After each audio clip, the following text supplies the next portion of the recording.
ഇപ്പോൾ ഏറ്റവും കൂടുതൽ കറണ്ട് അഫയേഴ്സിൽ ക്വസ്റ്റ്യൻ വരുന്ന G7 ഉച്ചകോടിയെ പറ്റി നോക്കിയാലോ. G7 summit 2024. ഇതിൽ ആതിഥേയത്വം വഹിച്ച രാജ്യം 2024 ആതിഥേയത്വം വഹിച്ചത് ഇറ്റലിയാണ്. ഈ 2024 G7 സബ്മിറ്റ് എന്ന് പറയുന്നത് 50ാമത്തെ സമ്മിറ്റായിരുന്നു. അധ്യക്ഷ വഹിച്ചത് ഇറ്റലിയിലാണ് നടന്നത്. അത് കാരണം തന്നെ ഇറ്റലിയിലെ പ്രൈം മിനിസ്റ്ററായ ജോർജിയ മെലണി എന്ന ആളാണ് അധ്യക്ഷ വഹിച്ചത്. പിന്നെ പറയുന്നത് 2024 ജൂൺ 13 മുതൽ 15 വരെ നടന്ന 50ാമത് G7 ഉച്ചകോടി Canada, France, Germany, Italy, Japan, UK, US എന്നിവിടങ്ങളിൽ നിന്നുള്ള നേതാക്കളും യൂറോപ്യൻ യൂണിയൻ്റെ പ്രതിനിധിയും പങ്കെടുത്തു. നമ്മൾ ആദ്യത്തെ ഭാഗത്തിൽ പറഞ്ഞത് ഇറ്റലിയിലാണ് 2024 ഉച്ചകോടി നടന്നത്. 50ാമത് ഉച്ചകോടിയാണ്. ഇറ്റലിയിലെ പ്രൈം മിനിസ്റ്ററായിട്ടുള്ള ജോർജിയ മെലീനിയാണ് പങ്കെടുത്തത്. മറ്റുള്ള അംഗരാജ്യങ്ങൾ കൂടാതെ യൂറോപ്യൻ യൂണിയനും ഇതിൽ പങ്കെടുത്തു എന്നാണ് പറഞ്ഞത്. ഇനി അടുത്ത ഭാഗം നോക്കാം. അംഗരാഷ്ട്രങ്ങളെ കൂടാതെ G7 ഉച്ചകോടിയിൽ പങ്കെടുക്കുന്ന സംഘടനാ നേതാക്കളാണ് യൂറോപ്യൻ കൗൺസിലിൻ്റെ തലവനും യൂറോപ്യൻ കമ്മീഷൻ്റെ തലവനും. ആദ്യ G7 സമ്മിറ്റ് നടന്നത് ഫ്രാൻസിലാണ്. 1975.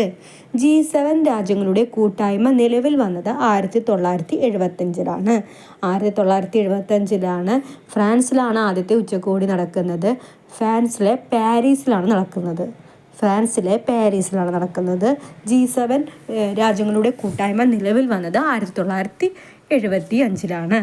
ലോകത്തിലെ ഏറ്റവും സമ്പന്നമായ രാജ്യങ്ങളുടെ സംഘടനയാണ് G7. അംഗങ്ങൾ 7 രാജ്യങ്ങൾ പ്ലസ് യൂറോപ്യൻ യൂണിയനും ചേർന്നതാണ്. Japan, USA, Italy, Canada, England, Germany, France. Japan, USA, Italy, Canada, England, France and Germany. ഇതിൽ 7 അംഗരാജ്യങ്ങൾ പ്ലസ് യൂറോപ്യൻ യൂണിയനാണ് ഏറ്റവും സമ്പന്നമായ രാജ്യങ്ങളുടെ കൂട്ടായ്മയായിട്ടാണ് പറയുന്നത്.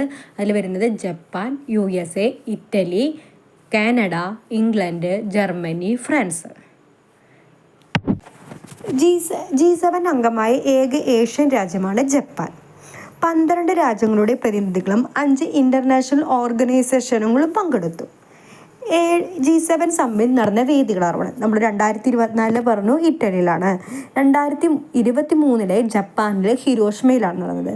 എന്നാൽ 2025 ഇനി വരാതിരിക്കുന്നത് കാനഡയിലാണ്. 24 നടന്നത് ജപ്പാനിലെ ഹിരോഷിമയിലാണ്. 23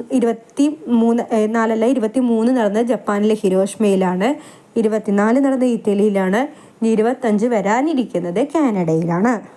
ആദ്യമായി രൂപം കൊണ്ടത് G6 എന്ന 6 രാജ്യങ്ങളുടെ ഒരു ഗ്രൂപ്പാണ്. 1976 കാനഡ ഒരു 7ാമത്തെ മെമ്പറായി വന്നു. അതോടുകൂടി G7 എന്നറിയപ്പെടുന്നു. 1997 നടന്ന ഉച്ചകോടിയിൽ റഷ്യ പ്രസിഡന്റ് ബോറിസ് എൽസൺ പങ്കെടുത്തതോടെ G7 എന്ന സംഘടന G8 ആയി. റഷ്യ G7 അംഗമായ വർഷം 1998ലാണ്. പറയുന്നത് ആദ്യ 6 രാജ്യങ്ങളുടെ ഒരു ഗ്രൂപ്പായിരുന്നു. അത് G6 എന്നാണ് അറിയപ്പെടുന്നത്. അതിൽ 1976 കാനഡ വന്നപ്പോഴാണ് അത് G7 എന്നായി മാറിയത്. പിന്നെ 97 റഷ്യൻ പ്രസിഡന്റ് ബോറിസ് എൽസൺ പങ്കെടുത്തോടെ G7 എന്നത് G8 ആയി. റഷ്യ G7 അംഗമായത് 1998ലാണ് എന്നാണ് പറഞ്ഞത്. പിന്നെ റഷ്യ ഉക്രൈൻ പ്രശ്നം കാരണം എന്തുണ്ടായി? റഷ്യയെ G8 എന്ന സംഘടനയിൽ നിന്ന് പുറത്താക്കി. ഏത് വർഷം? 2014. അതിന് കാരണമായി പറയുന്നത് റഷ്യ ഉക്രൈൻ പ്രശ്നമാണ്. ഇനി അടുത്ത ഭാഗം പറയുന്നത് G7 ഉച്ചകോടിയിൽ 2024 ചർച്ച ചെയ്ത വിഷയങ്ങളെ പറ്റിയിട്ടാണ് പറയുന്നത്. റഷ്യ ഉക്രൈൻ സംഘർഷം, മിഡിൽ ഈസ്റ്റ് പ്രശ്നങ്ങൾ, കാലാവസ്ഥയും ഊർജ്ജ ബന്ധങ്ങളും, കുടിയേറ്റം, ഭക്ഷ്യസുരക്ഷ, ആർട്ടിഫിഷ്യൽ ഇൻ്റലിജൻസിൻ്റെ ധാർമ്മിക ഉപയോഗം. G7 ഉച്ചകോടിയിലെ ചർച്ചാ വിഷയങ്ങളെ പറയുന്നത് റഷ്യ ഉക്രൈൻ സംഘർഷം, മിഡിൽ ഈസ്റ്റ് പ്രശ്നം, കാലാവസ്ഥയും ഊർജ്ജ ബന്ധങ്ങളും, കുടിയേറ്റം, ഭക്ഷ്യസുരക്ഷ, പിന്നെ AI ധാർമ്മിക ഉപയോഗം. ഇതിനെക്കുറിച്ചിട്ടുള്ള കാര്യങ്ങളാണ് G7 2024 ഉച്ചകോടിയിൽ പറഞ്ഞത്. ഇന്ത്യയും G7 ഉച്ചകോടിയും പ്രധാനമന്ത്രി പദത്തിലെ 3ാമത് മൂഴത്തിൽ നരേന്ദ്രമോദിയുടെ ആദ്യ വിദേശ പര്യടനം നടന്നത് ഇറ്റലിയിലേക്കാണ്. ഫ്രാൻസിലെ മാർപ്പാപ്പ, ബ്രിട്ടീഷ് പ്രധാനമന്ത്രി Rishi Sunak, French president Emmanuel Macron, American president Joe Biden, Canadian പ്രധാനമന്ത്രി ജസ്റ്റിൻ ട്രൂഡോ എന്നിവരുമായി മോദി കൂടിക്കാഴ്ച നടത്തിയിട്ടുണ്ട്. ഫ്രാൻസിലെ മാർപ്പാപ്പ ഉച്ചകോടിയിൽ ചരിത്രപരമായി പ്രത്യക്ഷപ്പെട്ടു. AI-യെക്കുറിച്ച് ലോക നേതാക്കളോട് സംസാരിച്ചു. G7+5 ലോകത്തിലെ മുൻനിരയിലുള്ള 5 വികസ്വര രാജ്യങ്ങളും G7 അംഗങ്ങളും ചേർന്നതാണ് G7+5. ഇതിലെ 5 വികസ്വര രാജ്യങ്ങളാണ് China, India, Brazil, Mexico and south Africa.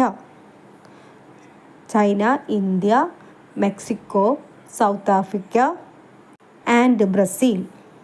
ഇത്രയാണ് നമുക്ക് G7 ഉച്ചകോടിയെക്കുറിച്ച് പഠിക്കാനുള്ളത്. Thank you.